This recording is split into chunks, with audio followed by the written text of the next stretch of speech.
कृष्णाय वासुदेवाय हरे परमात्मने प्रणतक्लेशनाशाय गोविन्दाय नमो नमः। नमो कमलनाभाय नमस्तुते जलसायने नमस्तुते केशवानन्तं वासुदेव नमस्तुते। अखण्डमण्डलाकारं व्याप्तं येन चराचरं तत्पदं दर्शितं येन तस्मै श्रीगुरुवे नमः।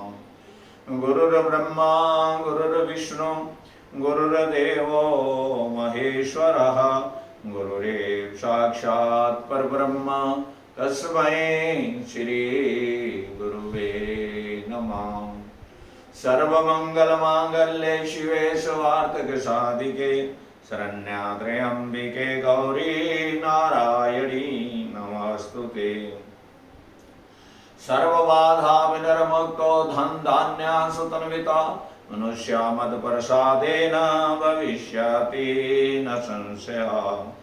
वन्दे देवोमापतिं सुरगुरु वन्दे जगत्कारणं वन्दे पनगभूषणं मृगधरं वन्दे पशूनापतिं वन्दे सूर्यासंशाङ्कवत्तनयनं वन्दे मुखं प्रियं वन्दे भक्तजनरस्य च वर्धनं वन्दे शिवशङ्करम्।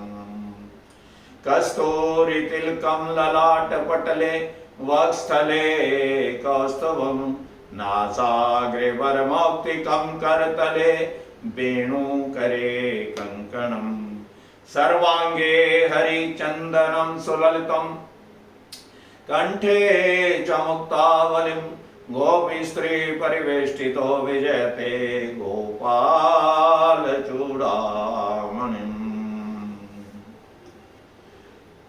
गजाननं भूतगणाधिसेवितं कवितजम्बुफलचारुभक्षणं उमासुतं शोकविनाशकारकं नमामि विघ्नेश्वरपादपङ्कजम्।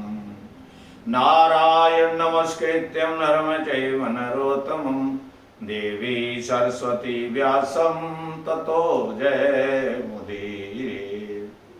आज का व्याख्या है ध्रुव जी 5 साल में भगवान को प्रकट किए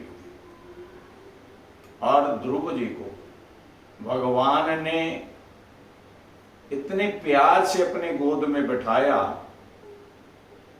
और इतना प्यार किया और आशीर्वाद दिया कि जिस राज सिंहासन से आपको ठुकराया गया है उस राज सिंहासन पर आप 36,000 वर्ष तक राज्य करो। कितनी आयु थी उस समय? तो स्वयंभव मनु और शतरूपा जब मानसिक सृष्टि नहीं चली, भागवत की कथा थोड़ी टेढ़ी है। देखो राजा चित्रकेतु के 1000 रानियां थी। 1000 रानियां कौन है? इच्छाएं, तृष्णाएं, वासनाएं। और चित्रकेतु राजा कौन है? हमारा मन। और सबसे छोटी रानी थी कृतधुति। ये कथा बाद में सुनाएंगे। आज ध्रुव का व्याख्यान आप श्रवण करेंगे। श्रीमद् भागवत ऐसा फल है, इसमें न गुठली है न छिलका है, इसमें अमृत ही अमृत है। इति देवर्षि नारदाः प्रोक्तं विस्तृत्य जगत्पतिः राजलक्ष्मी तादृश्यां उत्तरमा चिन्तयम्। देवर्षि नारद जी के परम शिष्य है। देखो, गुरुर ब्रह्मा गुरुर विष्णु गुरुर्देवो महेश्वरे। जब तक गुरु महाराज जी कृपा नहीं करते तब तक जीव इस मार्ग की ओर अग्रसर नहीं होते। तो एक बार स्वयंभू मनु और शतरूपा ये ब्रह्मा जी समाधि अवस्था में आए कि मैं जितनी सृष्टि की उत्पत्ति करता हूं उसको देवऋषि नारद जी उन बच्चों को ज्ञान दे देते हैं। दक्ष ने 10,000 बेटे पैदा है, मानस मन क्या संकल्प लिया, बच्चे पैदा। और उनको देवऋषि नारद जी ने अपना शिष्य बनाया और उनको ऐसा दिव्य ज्ञान दिया कि उन्होंने दोबारा घर का मुख नहीं देखा। दक्ष जी ने ब्रह्मा से विनती की, महाराज सृष्टि नहीं बना चल सकती, आप कुछ कीजिए। कहा 1000 बेटा और पैदा करो। मानसिक संकल्प लिया, 1000 बेटे और हुए। उनको भी कहा जिस रास्ते से तुम्हारे बड़े भाई गए हैं उसी रास्ते का तुम भी चयन करो। बोल श्री बांके बिहारी लाल की जय। भक्ति मार्ग दो धारी तलवार है, चले तो पैर चलनी और गिरे तो पता नहीं चलेगा कब गिर जाए। इसलिए 10 और 11,000 बेटों को ज्ञान देकर देवऋषि नारद ने संत बनाकर भगवान के धाम मोक्ष को प्राप्त किया। अब स्वयंभू मनु और शतरूपा, दाएं अंग से मनु महाराज जी और बाएं अंग से ब्रह्मा जी के, दाएं अंग से मनु जी और बाएं अंग से शतरूपा। गुरुदेव जी समझाते हैं मन और बुद्धि, मनु क्या है मन, शतरूपा है बुद्धि। जिसकी मन और बुद्धि भगवान से जुड़ जाए उसके यहाँ अनेक अनेक प्रकार की भक्ति का प्राकट्य होता है। इसलिए स्वयंभू मनु और शतरूपा के यहाँ 2 बेटे हुए, प्रियव्रत और उतानपाद। द्वितीय जात धामासम, दोनों बेटे कहते हैं कि हम राजगद्दी पर नहीं बैठेंगे, लेकिन पिताजी ने स्वयंभू मनु और शतरूपा ने कहा बेटा राजपाट करना बुरा नहीं है, घर परिवार में रहना बुरा नहीं है। सबके भीतर रहते हुए अपने मन को एकाग्र करके भगवान का भजन करना, तो आप गृहस्थ संत हैं, और गृहस्थ संत जो है वो सब संतों से बड़ा है। वो लक्ष्मी नारायण भगवान की जय। तब प्रियव्रत ने गृहस्थ आश्रम को स्वीकार नहीं किया, लेकिन उतानपाद को राजगद्दी पर बैठाया और उसकी 2 पत्नियां, एक का नाम था सुरुचि और एक का नाम था सुनीति। गुरबाणी में भी इसका वर्णन आता है, नाम जप्यो जी ऐसे ऐसे ध्रुव प्रहलाद भजो हरि जैसे। ये ऐसे, एक ने तो माता के अद्दू के पेट में ही भगवान को प्राप्त कर लिया, क्योंकि सर्वत्र भगवान नारायण के दर्शन होते थे, और एक 5 साल की आयु में भगवान श्री हरि जी को प्रकट किए। ध्रुव कहते हैं अटल, जिसकी भक्ति अटल है तो भगवान उसके पास पहुंचते ही हैं। और श्री लक्ष्मी नारायण भगवान की जय। इसी प्रकार से एक दिन राजा उतानपाद राज सिंहासन पर बैठे थे। उतानपाद का मतलब समझो, उतानपाद हम और आप हैं। कैसे? जब हम माता के पेट में उदर अवस्था में होते हैं तो हमारा सिर नीचे को होता है, पैर ऊपर को होते हैं। उतानपाद जिसके पैर ऊपर को और सिर नीचे को, और माता के गर्भ में पड़ा हुआ, और भगवान से बड़ी विनती करता है कि भगवान इस कारागार से मुझे मुक्ति दीजिए, मैं बाहर आकर आपका भजन करूंगा। लेकिन बाहर आकर क्या होता है, पैर तो नीचे आ गए और सिर ऊपर आ गया, तो फिर अभिमान आ जाता है। बोल श्री लक्ष्मी नारायण भगवान की जय। उतानपाद राज सिंहासन में बैठा था और पास में सुरुचि बैठी थी। मां मां सुचे है स्वातन्यम देवगुप्तम विशाम पते ही। हे मां, आप मेरे को भी उत्तम की तरह मेरे पिता की गोद में बैठने की आज्ञा दीजिए। सुरुचि कहती है नहीं, तुम नहीं बैठ सकते। सुरुचि का मतलब समझो, सुरुचि है मनमुखी और सुनीति है गुरुमुखी। हमारी 2 पत्नियां हैं। सुरुचि कहती है सारे भोगों को भोग, कोई बात नहीं, कथा में कुछ नहीं पड़ा है, इस सत्संग में कुछ नहीं है, भगवान के नाम में कुछ नहीं है। इस प्रकार मन की रुचि के साथ ये उतानपाद रूपी राजा ज्यादा रहता है और सुनीति की ओर कम ध्यान देता है। इसी प्रकार से सुरुचि ने कहा, ध्रुव अगर तुझे भी बैठना है ना, तो तेरी जो माता है उसका राजा के साथ कोई प्रेम नहीं है। 1 साल भर का राशन उसको डाल देते हैं और वो पड़ी रहती है, लेकिन वो 3-3, 4-4 घंटे अपने बालक को भक्ति मार्ग में बैठाती, भगवान की लीला सुनाती। सुनीति का मतलब है अच्छी नीति की ओर ले जाने वाली बुद्धि, ये भी एक हमारी रानी है। और सुरुचि का मतलब है भोगों में ले जाने वाली मनमुखी रानी। सुरुचि, मन को अच्छी लगने वाली चीजों के बस जीव ज्यादा होता है।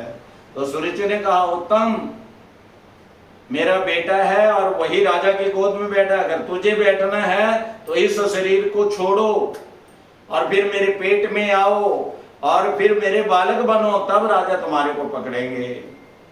बोल सतगुरुदेव महाराज की जय।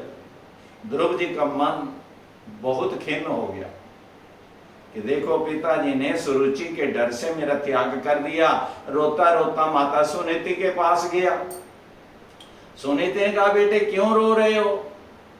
अरे ये राजा और महाराजा का सिंहासन है, इसके लिए मत रो।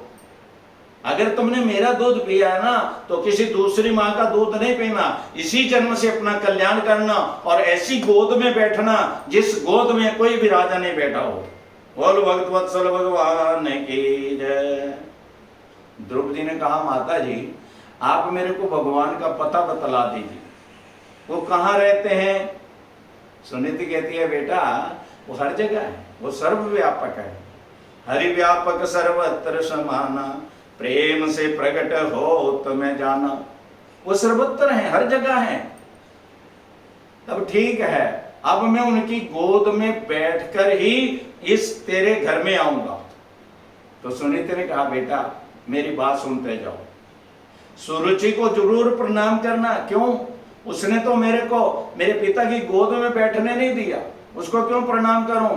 कि बेटा जहां तुम साधना करोगे, तपस्या करोगे तो सुरुचि का मुख तुम्हारे आगे आएगा कि इसके कारण मैं घर से निकाला गया, इसलिए अपनी सुरुचि माता को प्रणाम करना। ध्रुव ने माता जी को सुनीति को भी प्रणाम किया और सुरुचि को भी प्रणाम करने लगे।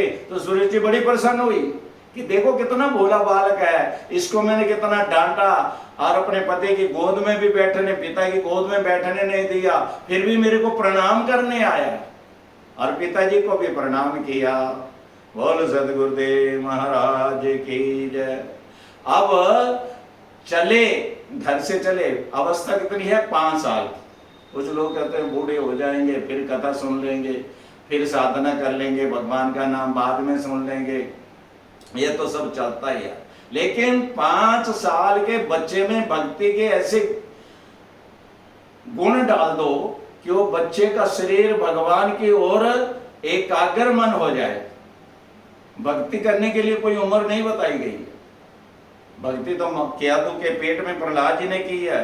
और 5 साल का बालक ध्रुव चला तो आगे देवर्षि नारद मिल गए। नारद जी कहते माता पिता तो बच्चों को मारते भी हैं, डांटते भी हैं, तूने घर ही छोड़ दिया। कि गुरुदेव मैं क्षत्रिय बालक हूं, मैंने तो समझा संत महापुरुष भगवान को मिलाने का काम करते हैं, आप फिर मेरे को घर की ओर ले जा रहे हो। मैं क्षत्रिय बालक हूं, मेरा रास्ता मत रोको, मेरे को आगे जाने दो, मैं अपने आप ठाकुर जी को खोज लूंगा। बोल सदगुरुदेव महाराज की जय। इतनी बातें सुनने के बाद देवर्षि नारद जी कहते इस 5 साल के बालक में भगवान को पाने की इतना तीव्र बुद्धि है और इतना हठ है, तो इसको हम अपना शिष्य बनाएं। शिष्य बना लिया। तो देखो बेटा हम आपको एक मंत्र देते हैं। ओम नमो भगवते वासुदेवाय नमः। वासुदेवाय कृष्णा वासुदेवाय। ओम नमो भगवते वासुदेवाय नमः। इस मंत्र का जाप करना, मधुबन में चले जाओ, यमुना में स्नान करना और भगवान का चतुर्भुज नारायण जी का ध्यान करना।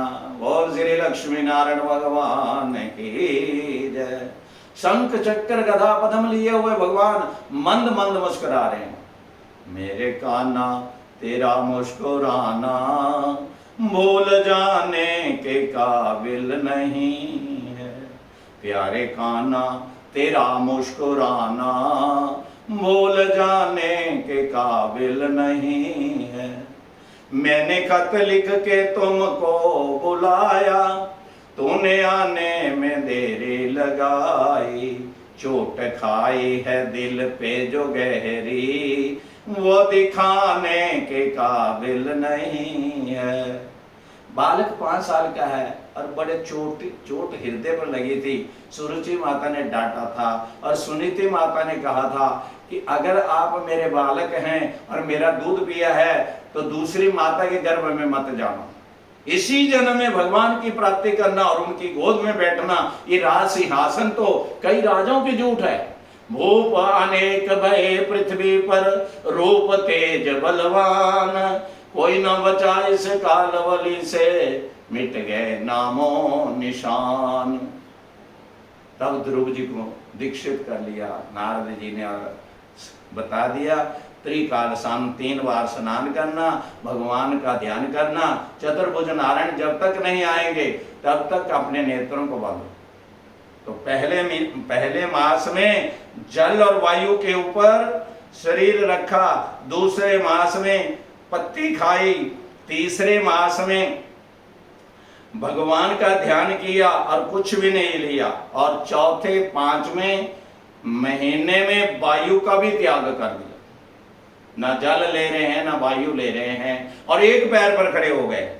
लिखा है समाहितावर्तनो दृश्यादेशेन पुरुषसम त्रिरात्रे षडमासम षष्ठे प्रादुर्भाव। भगवान का प्रादुर्भाव 6 मासे 6ठे मास में भगवान श्री हरि नारायण जी कहते लक्ष्मी कोई बालक मेरे को बुला रहा है। क्योंकि भगवान की हम साधना करते हैं, भगवान के नाम के साथ जुड़ते हैं तो हमारा मन विकल हो जाता है, भगवान का मन विकल हो जाता है और भगवान कहते हैं कोई मुझे पुकार रहा है। प्यार नाल कोई भी बुलांदा नहीं हो, फिर कहंदे मुरली वाला आंदा नहीं हो। अरे प्यार और भाव और श्रद्धा और मन का एकाग्र होगा तो भगवान तुम्हारे भीतर है। इस प्रकार से अपने एक पैर पर खड़े होकर भगवान श्री नारायण जी का और देवर्षि नारद जी ने गुरुदेव ने जो मंत्र दिया था उसका जाप कर रहे हैं। अब भगवान ध्रुव के पास खड़े हैं, लेकिन ध्रुव आंखें नहीं खोल रहा, और आंखें इसलिए नहीं खोल रहा है कि संसारी माया देखने से फिर मेरा ध्यान टूट जाएगा। चतुर्भुज नारायण जी का ऐसा ध्यान कर रहा है, ऐसा ध्यान कर रहा है कि भगवान खड़े हैं। भगवान कहते हैं पता नहीं कब तक खड़े रखे। देवताओं ने कहा ये ध्रुव कैसा बालक है, 5 साल का बालक है। उन्होंने अपनी माया भेज दी, सांप पुकारने लगे, ध्रुव ने आंखें नहीं खोली, और फिर शेर गर्जने लगे। नकली देव माया से नकली उसकी मां सुनीति बनाई, बेटा तपस्या छोड़ो, घर चलो, तुम्हारे खाने खेलने के दिन है। ध्रुव ने आंखें नहीं खोली, देव माया को भी विफल कर दिया। तब ध्रुव कहते अटल भक्ति को, भगवान के साथ जो एकाग्र मन से जुड़ जाता है तो 6 महीने में 5 साल के बालक में भगवान श्री हरि खड़े हैं और वो मन में सोच रहा है भगवान आ भी जाएंगे तो मैं एक पैर पर खड़ा हूं, क्या ठाकुर 2 पैर पर खड़े होकर मेरा दर्शन नहीं करेंगे, मुझे गले नहीं लगाएंगे, मुझे गोद में नहीं पकड़ेंगे? ऐसे सुंदर भाव मन में आने लगे। तब भगवान कहते हैं ये पता नहीं कब तक खड़ा रखेगा। उधर लक्ष्मी वैकुंठ में अकेली है और सृष्टि का पालनहार नारायण है। ब्रह्मा जी सृष्टि की रचना करते हैं, नारायण पालना करते हैं, भगवान शिव संहार करते हैं। इसलिए तीनों गुण, तीनों देव एक ही स्वरूप है। इस प्रकार से भगवान ने क्या किया, श्री हरि नारायण जी ने जो चतुर्भुज रूप गुरुदेव ने बताया था ध्रुव के हृदय से खींचा, और खींचा तो ध्रुव ने आंखें खोली कि मेरा स्वरूप कहां चला गया। तब वही स्वरूप खड़े था, आगे खड़ा था, और भगवान के चरणों में ध्रुव गिरे। हरि शरणम हरि शरणम हरि शरणम हरि शरणम, दयालु राम के शरणम, कृपालो कृष्ण के शरणम, गुरु शरणम गुरु शरणम गुरु शरणम गुरु शरणम। बोल बोल श्री वांके बिहारी लाल की जय, बोल श्री लक्ष्मी नारायण भगवान की जय, ध्रुव भगवान की जय। अब बड़े प्रेम से ध्रुव को अपनी गोद में बिठाया, क्योंकि उसने घर से प्रण लिया था, माता मैं तेरे घर तब आऊंगा जब मैं भगवान की गोद में बैठूंगा। आज भगवान अपने प्यारे भक्त को गोद में बैठाया और उसका मुख बार बार चूम रहे हैं और कह रहे हैं तुम्हारा भाई उत्तम यक्षों के साथ युद्ध करके मारा जाएगा, तुम्हारी भी माता सुरुचि उसके वियोग में मर जाएगी, और राजा अब तुम्हारे को बैंड बाजे के साथ, हाथी घोड़ों के साथ, सेना को साथ लेकर राज में आपको लेने के लिए जाएंगे। तो बेटा जाओ, मेरा आशीर्वाद है। जिस राज गद्दी पर उत्तानपाद बैठा, उस राज गद्दी पर बड़े बड़े राजा बैठे थे, लेकिन कुछ कुछ समय में वो शरीर छोड़ते रहे, लेकिन तुम्हारे को 36,000 वर्ष की आयु देने के बाद भी मैं आकाश में ध्रुव लोक में, जहां सप्त ऋषिवर जी ध्रुव तारे की परिक्रमा करते हैं, अपनी माता सुनीति के साथ मैं आपको वहां भेजूंगा, अटल पदवी दी। तब भगवान के प्यारे भगत ध्रुव जी ने भगवान को बार बार नमन किया, मुझे कुछ नहीं चाहिए, मुझे अपना प्यार दीजिए और मुझे अपनी भक्ति दीजिए और मुझे जन्म मरण से रहित कर दीजिए और मेरी माता जी को यश दें, भक्ति दें। देखो आज माता सुनीति ने अपने बच्चे को भक्ति मार्ग में इतना परिपक्व कर दिया कि आज हम बड़े गौरव के साथ श्रीमद् भागवत महापुराण में उसका परम पावन पवित्र चरित्र श्रवण करते हैं और सुनते ही हमारा भी ध्यान ठाकुर जी से लग जाता है और चतुर्भुज नारायण जी के दर्शन होते हैं। बोल सदगुरुदेव महाराज की जय। समय पाकर ऐसे हुआ तो यक्षों ने उत्तम का वध किया, तो ध्रुव जो को थोड़ा क्रोध आया, उन्होंने बदले में यक्षों का कितना ही सेना को संहार दिया। तब स्वयंभू मनु और शत्रुप आए दादा कि बेटा उठो उठो, जो भगवान के दर्शन कर लेता है, दृष्ट्वा ब्रह्म हृदय यज्ञ पुष्कर दक्षिणे मुक्ता क्रोध सत्य विवर्जित। अरे तुम सत्य हो, सत्य हो, सत्य की खोज में लगकर भगवान की खोज की है, इसलिए ध्रुव पदवी को पाया है, इसलिए इस भयंकर क्रोध को त्याग करो। ध्रुव ने कहा कि इन्होंने मेरे भाई उत्तम को क्यों मारा?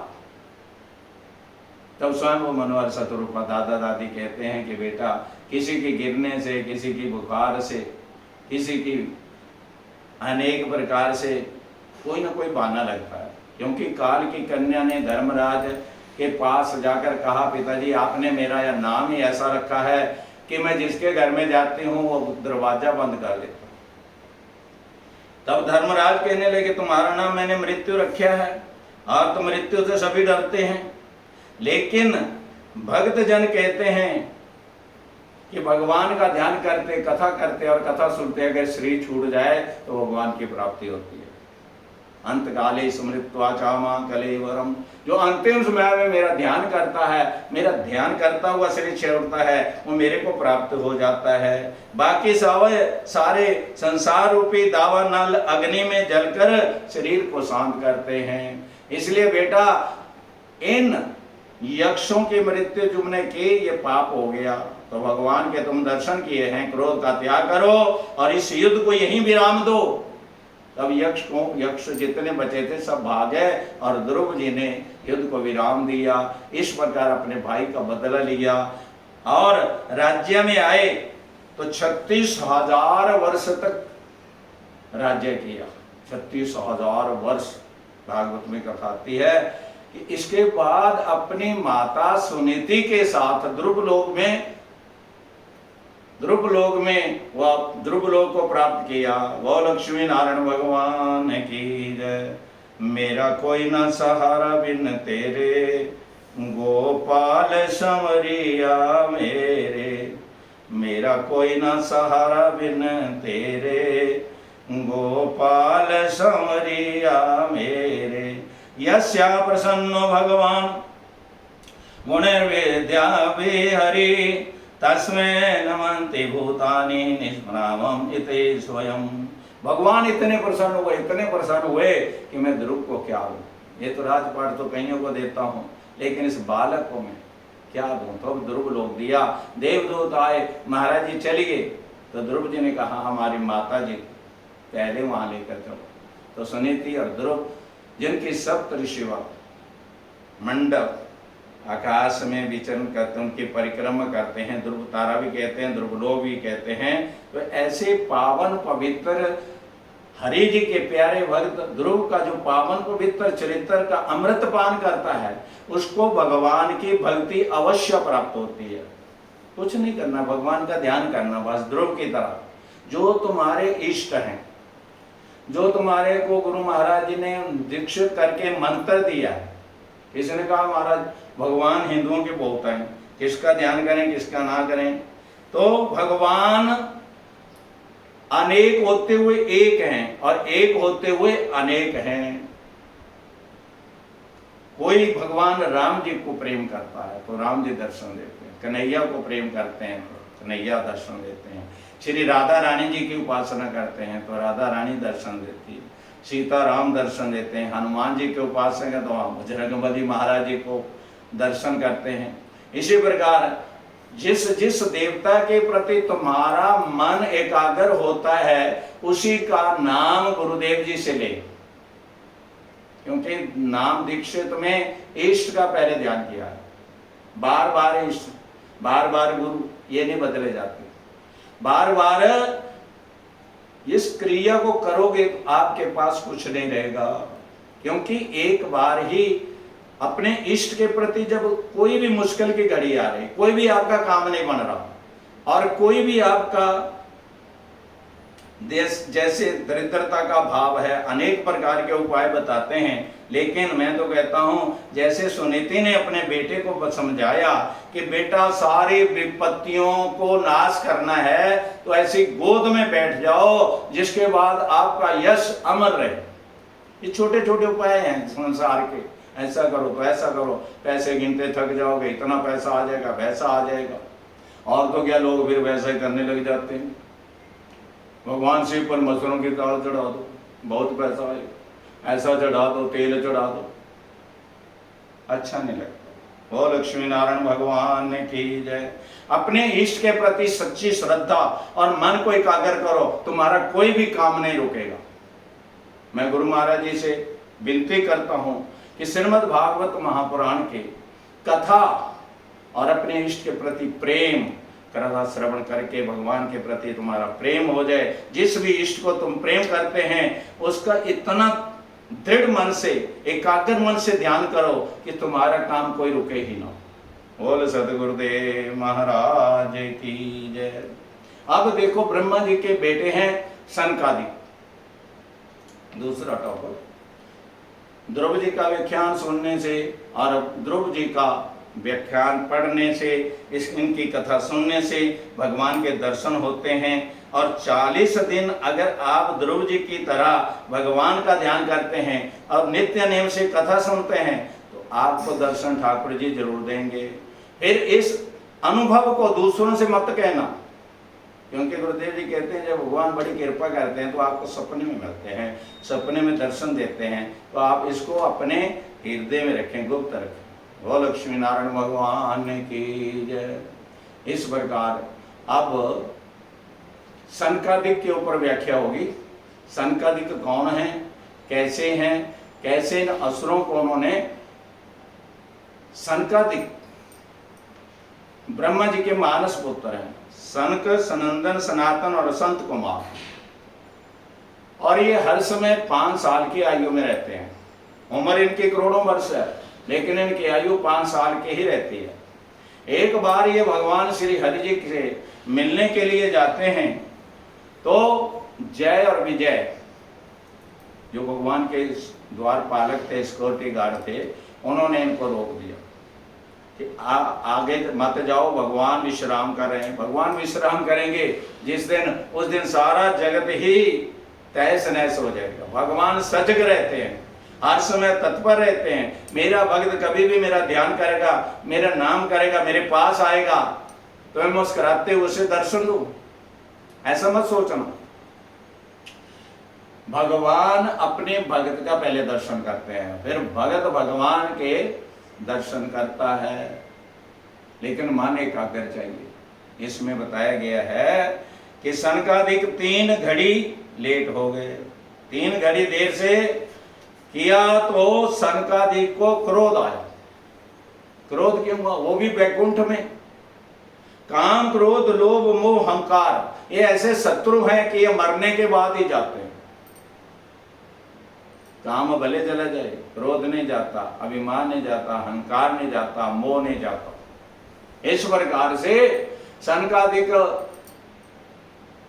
कहते हैं दुष्टों, हमें कोई भी रोकता नहीं। संत गौ ब्राह्मण के लिए हर समय भगवान से मिलने के लिए। आज तुम्हारी बुद्धि को क्या हुआ? बुद्धि को किसने बिगाड़ा? या देवी सर्वभूतेषु अविद्यारूपेण संस्थिता नमस्तस्यै नमस्तस्यै नमस्तस्यै नमो नमः। जो भगवती देवी कभी हमारे अंदर विद्या को प्राप्त करती है, कभी अविद्या भी बन जाती है। लक्ष्मी जी ने देखा मैं भगवान श्री नारायण जी के चरणों में कितना सेवा करती हूँ, भुजाओं को उपटन लगाती हूँ और चंदन लगाती हूँ, लेकिन मैं कभी भी अपने पति को लड़ते हुए नहीं देखा। भगवान कहते हैं लक्ष्मी तेरे मन में क्या चल रहा है? लेकिन बोले कुछ नहीं। अब सनकादिक श्राप दे दिए जय विजय को, और वैकुंठ लोक में भी क्रोध आ गया, वो भी सनकादिक ऋषिवरों को, जिनकी आयु मात्र 5 साल रहती है, 5 से 6 के नहीं होते और 5 से 4 के नहीं होते। तो क्रोध ऐसा है कि कहीं भी प्रकट कर देती है। माता लक्ष्मी जी ने देखा तो भगवान ने कहा मेरी भुजाओं के आगे ये मेरे द्वारपालक तो टिक सकते हैं और कोई नहीं टिक सकता। तब श्राप हो गया।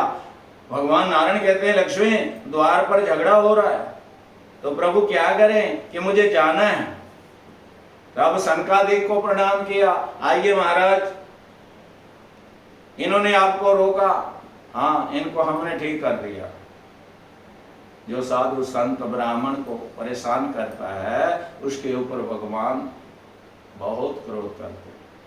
लेकिन आपने इनको 3 बार जो कहा कि आप 3 घड़ी हमारे को देर किए, भगवान के दर्शनों से वंचित किए, तो 3 बार तुम असुर देह में जाओ। तो ये इतने बड़े बड़े राक्षस हुए कि इनको मारने के लिए भगवान को आना पड़ा, क्योंकि सनकादिक भगवान के दर्शन करने के लिए जा रहे थे। तो प्रथम इनका जन्म हुआ हिरण्याक्षस हिरण्यकश्यप। दूसरा जन्म हुआ जय विजय का रावण और कुंभकर्ण, और तीसरा जन्म हुआ शिशुपाल और दंतवक्तर। बोल सदगुरुदेव महाराज की जय। तो भगवान कहते हैं कि मेरे भक्तों को मेरे पास आने से कभी मत रोकना, या अपनी बुद्धि में उद्दंडता मत लाना। और मैं भगवान कहता हूं भक्तों के द्वारा मेरी शोभा है। ऐसे समझो मंदिर गुरुद्वारे में लोग मत्था टेकने जाते हैं तो गुरुद्वारे की मंदिर की शोभा है। अगर कोई नहीं जाएगा, अभी बाढ़ का प्रकोप हुआ, पंजाब में बाढ़ आई तो सब सुना सुना हो गया। इस प्रकार भगवान भक्तों से प्यार करते हैं और भक्त भगवान से प्यार करते हैं। बोल भक्त वत्सल भगवान की जय, सच्चिदानंद भगवान की जय। तो भगवान को भी 3 बार अवतार लेना पड़ा, निर्गुण से सगुण। अब निर्गुण क्या है और सगुण क्या है, इसके ऊपर व्याख्या थोड़ी देर सुनो। निर्गुण है जिसकी ना पूजा होती है, ना आरती करते हैं, ना अरदास करते हैं। निर्गुण निराकार सारा ब्रह्मांड है। और सगुण क्या है? सगुण उपासक में जो उपासक है, जो उनका भक्त है, उसका प्रेम भगवान ग्रहण करते हैं। इस प्रकार से सगुण में भगवान की पूजा भी होती है, भोग भी रखा जाता है, शयन भी कराया जाता है, जागरण भी कराया जाता है, और भगवान के साथ आरती की जाती है। जैसे श्री दुर्गाड़ा तीर्थ धाम में 5 आरती है, मंगल आरती, श्रृंगार आरती, राजभोग आरती, संध्या आरती, फिर शयन आरती, 5 आरती। इसलिए भगवान ने कहा कि सगुण उपासक मोक्ष न लें। जो सगुण उपासक है उनको मोक्ष का सुख भी अच्छा नहीं लगता। वो कहते हैं कन्हैया हमारे पास रहें, हम सारा दिन इन्हीं की सेवा में रहें। इसी प्रकार बाल गोपाल भगवान प्रकट हुए हैं और भगवान श्री राम जी प्रकट हुए हैं। देखो अयोध्या का मतलब मैंने बताया था, जहां पति पत्नी में युद्ध नहीं होता, भाई भाई में युद्ध नहीं होता। रामायण की कथा कहती है कि इन देवियों का कोई नाम नहीं लेता। मांडवी ने कितनी तपस्या की, उर्मिला ने ज्योति जो लक्ष्मण जी ज्योति जलाकर गए थे उसी को देखकर 14 वर्ष बता दिए। और श्रुत कीर्ति ने अपने पति के साथ तपस्या की। तो इस प्रकार मांडवी, श्रुत कीर्ति, उर्मिला और भगवती सीता तो वन में तपस्या कर रही थी भगवान श्री राम जी के साथ। तो जिस घर में युद्ध न हो, कौशल्य ने एक बार भी नहीं कहा कि कहीं तुम मेरे बेटे को कैसे वनवास दे सकती हो। उसने कहा राम तुम्हारी बड़ी माता और पिता जो कहते हैं वैसा तुम करो। अगर उनकी इच्छा है कि तुम बन जाओ तो बन जाओ, मैं जैसे तैसे जी लूंगी, लेकिन मुझे चिंता है तो भरत की, क्योंकि भरत तुम्हारे बिना नहीं रह सकता। अब अयोध्या जिस घर में सुख शांति है वहां राम रहते हैं, कृष्ण रहते हैं। अब मथुरा में भगवान का जन्म हुआ, कारागार में।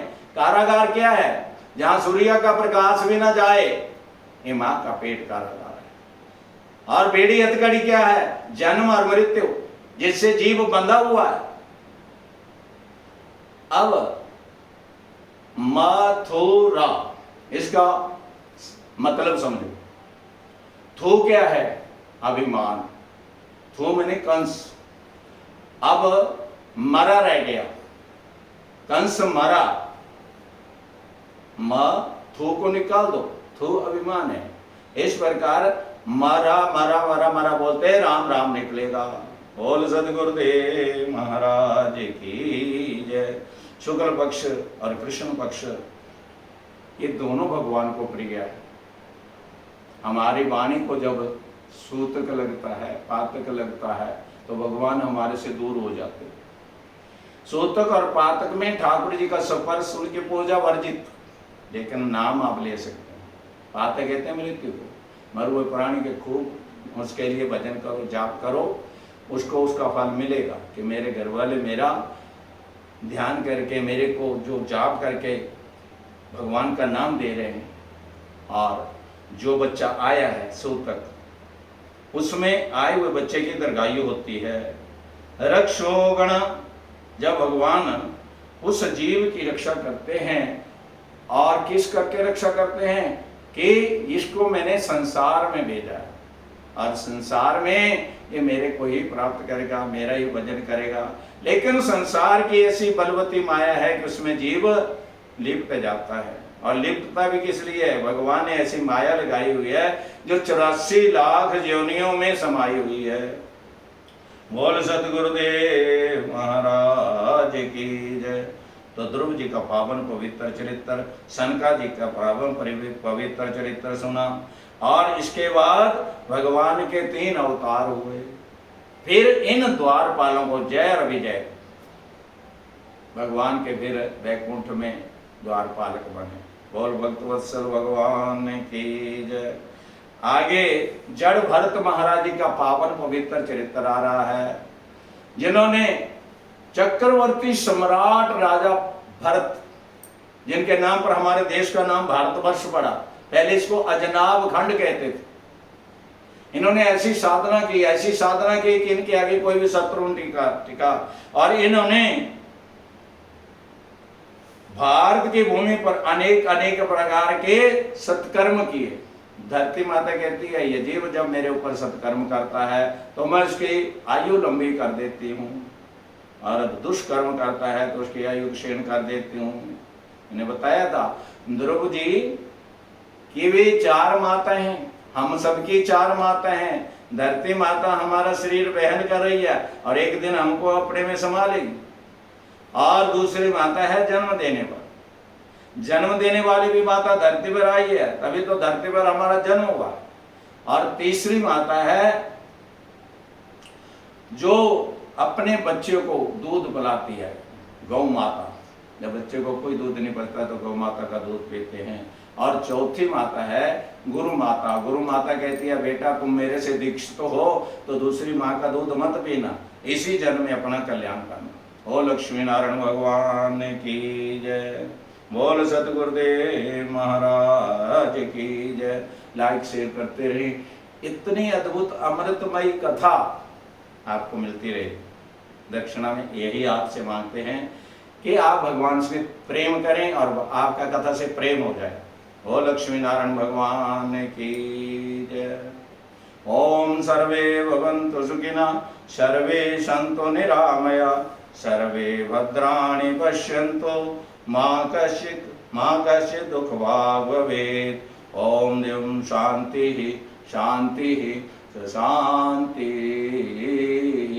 ओम ओम ओम।